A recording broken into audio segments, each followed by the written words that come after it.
اب میں آپ کو 5 نمازوں کے متعلق بتاتا ہوں کہ اللہ تعالیٰ نے جو 5 نمازیں عاقل بالغ مسلمان کے اوپر فرض کی ہیں، نماز فجر کی 2 رکھتے ہیں، نماز ظہر کی 4 ہیں، نماز عصر کی 4 رکھتے ہیں، مغرب کی 3 رکھتے ہیں۔ یہ مغرب کی 3 رکھتے کیوں ہیں جبکہ عصر کی 4 ہیں، ظہر کی 4 ہیں، عشاء کی 4 ہیں، فجر کی 2 ہیں؟ تو مغرب کی 3 یا تو 4 ہوتی یا 2 ہوتی، تو یہ مغرب کی 3 رکھتے اللہ نے کیوں فرض کی ہیں؟ عشاء کی جو 4 فرض ہیں، 4 رکھتے ہیں، یہ اللہ نے کیوں فرض کی ہیں؟ اب یہ میں آپ کے سامنے آپ کو بتاتا ہوں کہ اس میں کیا حکمت ہے، یہ اللہ تعالیٰ نے کیوں نماز فرض کی ہیں۔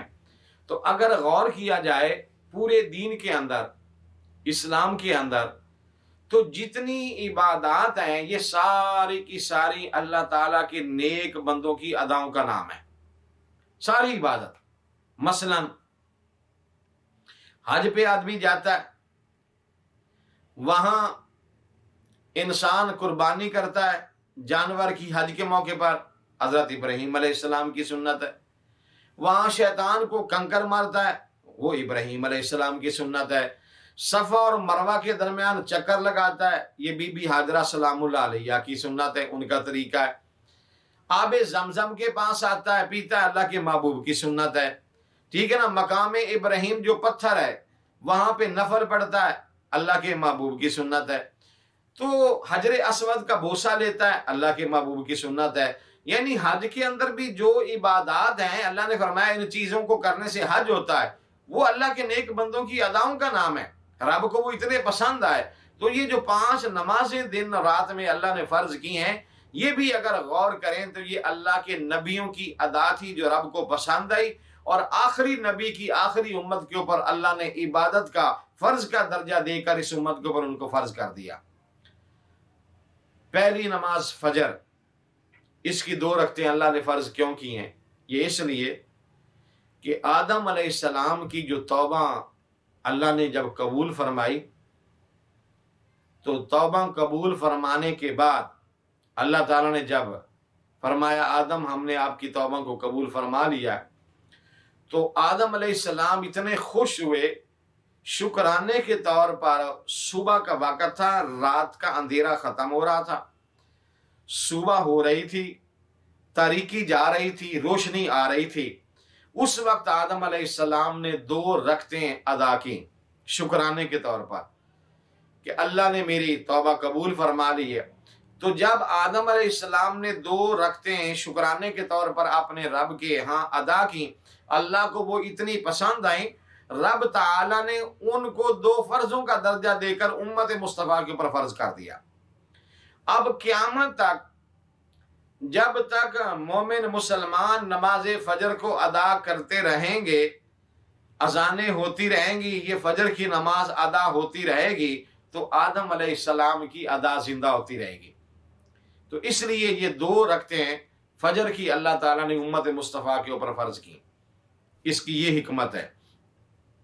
ظہر کی 4 رکعتیں یہ اللہ تعالیٰ نے حضرت ابراہیم علیہ السلام کو 2 بیٹے دیے، اسماعیل ذبیح اللہ اور حضرت اسحاق علیہ السلام۔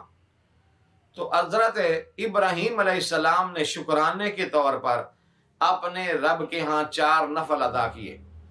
تو وہ جو شکرانے کے طور پر 4 نفل ادا کیے، حضرت ابراہیم علیہ السلام نے، رب کو وہ ادا اتنی پسند آئی کہ اللہ تعالیٰ نے ان 4 رکعتوں کو فرض کا درجہ دے کر امت مصطفیٰ کے اوپر فرض کر دیا۔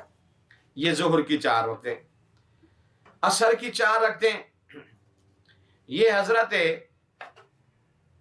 عزیر علیہ السلام سفر پہ جا رہے تھے، گدھے کے اوپر سوار تھے، راستے میں ایک جگہ پڑاؤ کیا، تو وہیں پہ اللہ تعالیٰ نے ان کے اوپر نیند کو مسلط کر دیا، اور نیند ایسی آئی کہ 100 سال تک وہیں سوئے رہے۔ 100 سال کے بعد جب اللہ تعالیٰ نے ان کو اٹھایا تو اللہ تعالیٰ نے فرمایا عزیر کم لبثتا، کتنی دیر سوئے رہے ہو، یہاں کتنی دیر ٹھہرے ہو؟ تو عرض کرتے ہیں مولا لبثت یومن او بعد یوم، 1 دن یا 1 دن کا کچھ حصہ میں ٹھہرا ہوں، اس سے زیادہ تو نہیں۔ تو خالق کائنات نے فرمایا نہیں عزیر ایک دن یا ایک دن کا حصہ نہیں، بلکہ میت عامن، یہاں تو جو ٹھہرا ہے 100 سال تمہیں گزر گیا ہے یہاں ٹھہرے ہوئے۔ اللہ تعالیٰ نے فرمایا فَلْيَنْظُرْ إِلَىٰ طَعَامِكَ وَشَرَابِكَ، اے عزیر 100 سال گزرنے کے بعد دیکھ اپنے کھانے کو اور اپنے پانی کو، ہم نے اسے ضائع نہیں ہونے دیا، خراب نہیں ہونے دیا، بوسیدہ نہیں ہوا ہے۔ پھر فرمایا وَانْظُرْ إِلَىٰ حِمَارِكَ، اپنے گدھے کو دیکھ کہ جس کا گوشت سارا ختم ہو گیا تھا، ہڈیاں ہی تھیں۔ اللہ نے فرمایا کیف ننشزها ثم نکسوها لاما، دیکھو ہم اس کو کیسے زندہ کرتے ہیں، اس کی ہڈیوں کو کیسا اکٹھا کرتے ہیں، اس کے اوپر کیسے ہم گوشت چڑھاتے ہیں۔ حضرت عزیر علیہ السلام 100 سال کے بعد جب زندہ ہوئے، نیند سے اٹھنے کے بعد اللہ تعالیٰ کی یہ ساری نعمتیں دیکھیں تو شکرانے کے طور پر اپنے رب تعالیٰ کے ہاں 4 رکعت جو ہے نا وہ ادا کی۔ تو جب 4 رکعتیں ادا کی اللہ تعالیٰ کو وہ اتنی پسند آئیں، وہ 4 رکعتیں اللہ تعالیٰ نے امت مصطفیٰ صلی اللہ علیہ وآلہ وسلم کے لیے یہ 4 جو رکعتیں تھیں فرض کا درجہ دے کر عصر کی نماز کے لیے 4 فرض جو ہے وہ مقرر کر دیے۔ اس کے بعد مغرب کے 3 فرض۔ اس میں حکمت یہ ہے حضرت ایوب علیہ السلام بیمار ہو گئے تھے، روایات میں آتا ہے کافی بیماری لمبی تھی ان کی، حتیٰ کہ ایک دن ایوب علیہ السلام اللہ تعالیٰ کی بارگاہ میں عرض کرتے ہیں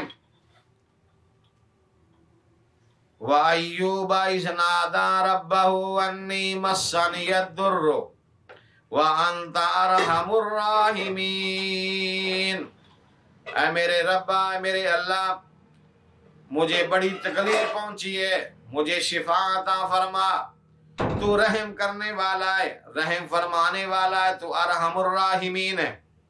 رب کائنات نے پھر ایوب علیہ السلام کا وہ جو بیماری والا عرصہ تھا اسے ختم فرمایا، دعا قبول فرمائی، دعا قبول فرما کر حضرت ایوب علیہ السلام کو اللہ نے صحت عطا دی۔ صحت ملنے کے بعد ایوب علیہ السلام نے شکرانے کے طور پر 4 نفل شروع کیے۔ چونکہ بیماری کی وجہ سے جسم کمزور ہو چکا تھا، طاقت نہیں تھی، حضرت ایوب علیہ السلام جب 4 رکعتیں پڑھنے کے لیے کھڑے ہوئے، جب 3 رکعتیں پڑھ لیں، چوتھی کے لیے کمزوری کی وجہ سے کھڑے نہ ہو سکے، وہیں پہ بیٹھ گئے، تو تیسری 3 رکعتیں پڑھ کر سلام پھیر دیا۔ اللہ تعالیٰ کو وہ ادا اتنی پسند آئی، رب کائنات نے وہ 3 رکعتیں ایوب علیہ السلام کی جو شکرانے کے طور پر ادا کی فرض بنا کر امت مصطفیٰ کے اوپر فرض کر دیا۔ میاں محمد بخش رحمت اللہ تعالی علیہ آپ نے فرمایا رحمت دامی پا خدایا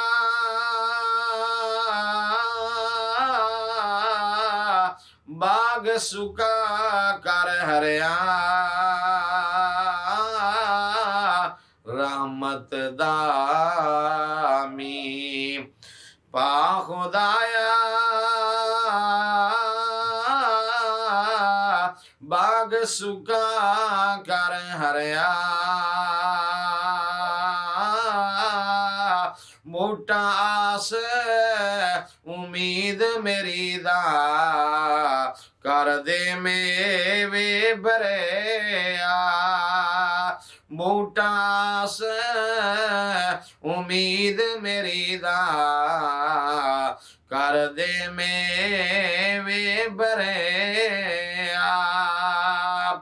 حضرت ایوب علیہ السلام کے وہ 3 شکرانے کے نفل اللہ کو پسند آئے، رب کائنات نے 3 فرض امت مصطفیٰ کے اوپر فرض کر دیے۔ عرض کی میرے سونے اللہ، ایوب علیہ السلام تو کمزوری کی وجہ سے 3 رکعتیں پڑھ سکے، 4 نہ پڑھ سکے، تو ہم تو صحت مند ہیں، طاقتور ہیں، 4 رکعتیں مغرب کی پڑھ لیں گے۔ آواز آئی نہیں ایوب علیہ السلام نے 3 پڑھی ہیں، لہذا تم نے بھی 3 پڑھنی ہیں۔ شاعر نے اپنے انداز میں بیان فرمایا وہ لگا کے آگ چلے گئے